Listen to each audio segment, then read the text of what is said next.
ലോകമെമ്പാടും എല്ലാ രാജ്യങ്ങളിലും മഹായുദ്ധങ്ങൾ ജയിച്ചതിൻ്റെയും ശത്രുസംഹാരത്തിൻ്റെയും പ്രതീകമായി വലിയ കമാനങ്ങളും സ്മാരകങ്ങളും നിർമ്മിക്കാറുണ്ട്. ലോകത്തെ വളരെ പ്രധാനപ്പെട്ട ഒരു യുദ്ധസ്മാരകമാണ്, യുദ്ധവിജയ സ്മാരകമാണ് ആർക്ക് ഡി ട്രയംഫ്. പാരീസിൻ്റെ ഹൃദയഭാഗത്താണ് ഈ സ്മാരകം. ഈ കമാനത്തിൻ്റെ ഒരു പ്രത്യേകത, ഇത് ലോകത്തുള്ള യുദ്ധവിജയ സ്മാരകങ്ങളിൽ ഏറ്റവും വലുതായിരുന്നു.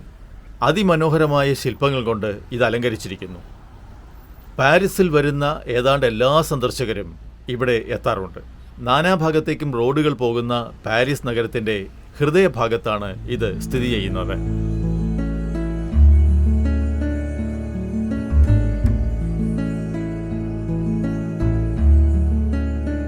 നഗരഹൃദയം എന്നത് സാധാരണ ഒരു ആലങ്കാരിക പ്രയോഗമാണെങ്കിലും അക്ഷരാർത്ഥത്തിൽ ഫ്രാൻസിലെ പാരീസ് പ്ലസ് ചാൾസ് ഡെ ഗൗലെ നഗരഹൃദയം തന്നെയാണ്. ഇവിടെയാണ് ലോകപ്രശസ്തമായ ആർക്ക് ഡെ ട്രിയോംഫ്.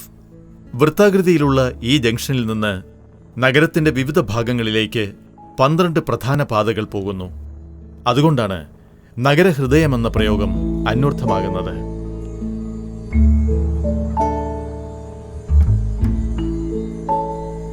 ലോകത്തെ ഏറ്റവും വലിയ യുദ്ധസ്മാരകങ്ങളിലൊന്നായ ആർക്ക് ഡെ ട്രിയോംഫ് 1792 മുതൽ 1815 വരെ ഫ്രാൻസ് നയിച്ച യുദ്ധങ്ങളിലെ വീരയോദ്ധാക്കൾക്കുള്ള സ്മാരകമാണ്. യുദ്ധത്തിൽ വീരമൃത്യു വരിച്ച ജനറൽമാരുടെയും സൈനികരുടെയും പേര് കമാനാകൃതിയിലുള്ള വിശാലമായ ഈ സ്മാരകത്തിൽ ആലേഖനം ചെയ്തിരിക്കുന്നു.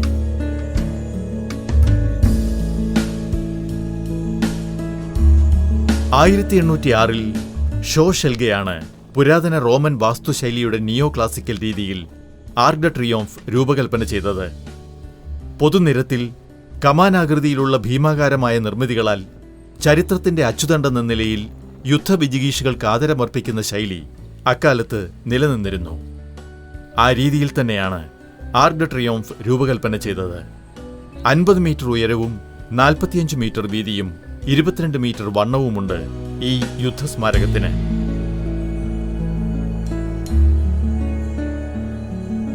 ആയിരത്തി 1938 മെക്സിക്കോയിൽ മോണിമെന്റോ എ ലാ റെവല്യൂഷൻ സ്ഥാപിതമാകുന്നതുവരെ ലോകത്തെ ഏറ്റവും തലയെടുപ്പുള്ള സ്മാരകമെന്ന ഖ്യാതി ആർക്ക് ഡെ ട്രിയോംഫിനായിരുന്നു.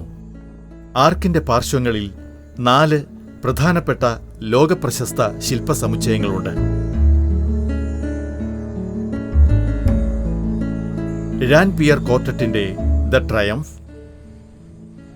ആന്റണി എട്ടക്സിന്റെ റെസിസ്റ്റൻസ്, പീസ് എന്നിവ, ഫ്രാങ്കോ റൂഡിന്റെ മാർസെല്ലയസ് എന്നറിയപ്പെടുന്ന ഡിപ്പാർച്ചർ ഓഫ് വോളണ്ടിയേഴ്സ് 1792 എന്നിവയാണ് ഈ ശില്പങ്ങൾ. ആർക്കിന്റെ മുകളിലെ പാനലിൽ അലക്സാണ്ട്രെ ഫല്യൂഗറിന്റെ the triumph of the revolution എന്ന ശില്പവുമുണ്ട്.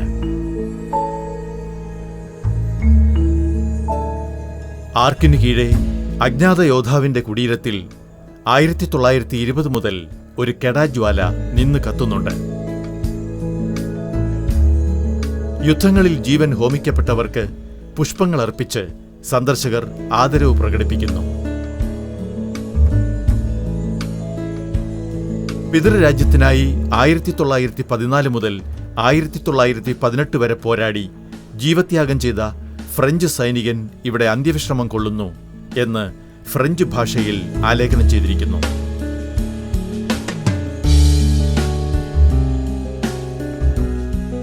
ആർക്കിന്റെ മേൽക്കൂരയ്ക്കുള്ളിൽ 21 റോസാ പുഷ്പങ്ങളുടെ ശില്പമുണ്ട്. പാരീസിലെ 12 പ്രധാന വീഥികൾ തുടങ്ങുന്നത് ഇവിടെ നിന്നാണ്.